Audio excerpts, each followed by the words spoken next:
Beaucoup de chrétiens ne font aucun progrès. Leur développement et leur croissance sont entravés et arrêtés parce qu'ils n'ont pas réglé cette question primordiale qu'ils sont pécheurs.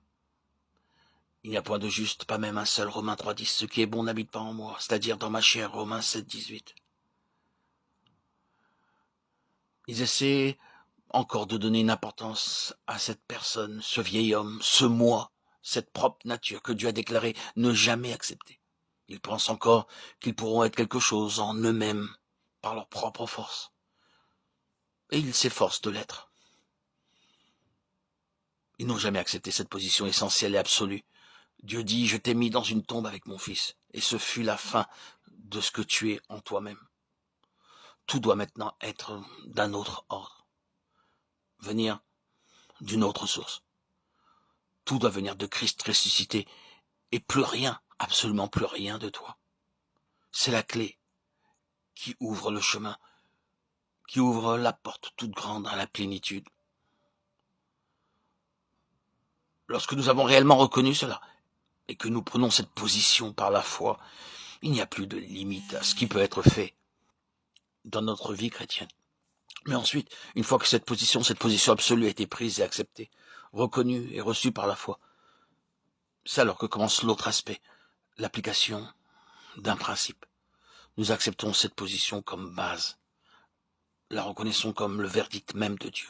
Et ensuite, le principe de la croix commence à agir en nous.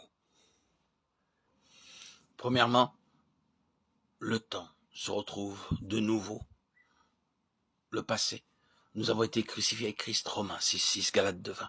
Puis, le présent. Paul dit, portant toujours avec nous dans notre corps la mort de Jésus, afin que la vie de Jésus soit aussi manifestée dans notre corps.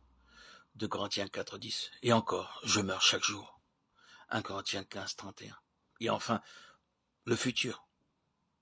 Son inspiration était « Ainsi je connaîtrai Christ et la puissance de sa résurrection et la communion de ses souffrances en devenant conforme à lui dans sa mort. » Philippiens 3,10. Ici, nous avons le principe à l'œuvre. Il a été accepté dans un acte définitif, mais il est appliqué maintenant dans la vie comme une force qui, d'un côté, agit pour nous amener à la réalité même de notre mort avec Christ, et de l'autre côté, nous mène dans l'expérience de notre union de vie avec Christ. À mesure que la mort agit, la vie agit aussi en nous. C'est juste la signification de la vie chrétienne. Qu'est-ce que Dieu fait de nous? Pourquoi toutes ces peines, toutes ces difficultés, toute cette discipline, ce dur chemin, cette école pénible? Pourquoi tout cela? J'avais pensé que la vie chrétienne devait être un cantique continuel, une fête et une marche joyeuse. Et nous trouvons que ce n'est pas ainsi. Cela ne signifie pas que la joie disparaisse, mais que nous entrons dans une suite de difficultés, dans un chemin très difficile pour notre vieil homme.